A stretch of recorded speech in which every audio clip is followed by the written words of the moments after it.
You're a good boy. You're a good boy, Jack. Yeah, you're a good boy. It started with a simple phone call. Can you watch my dog for a couple weeks?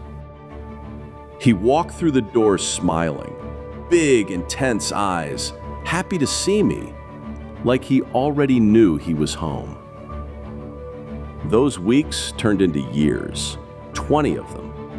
Years of sunlit balconies, quiet afternoons, and a little black pug who believed everyone was a friend he just hadn't met yet.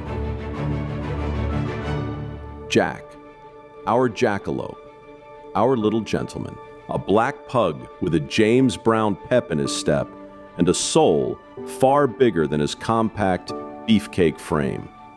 Part buffalo, part roly-poly, part little teddy bear, entirely himself. Jack lived simply. Sunny afternoons in the grass, a yogurt-covered nose after breakfast, and the little apartment he built for himself under the coffee table. When his body slowed, Jack adjusted, mapped the house in his head, kept his routine, and reminded us, gently and sometimes loudly, if we were late. When the days grew harder, we prayed.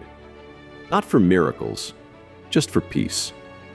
Psalms tells us something simple and something true.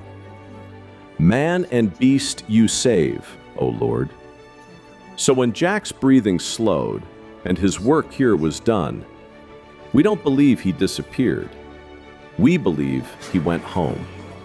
Whole, free, running again. And there is something more waiting for us too.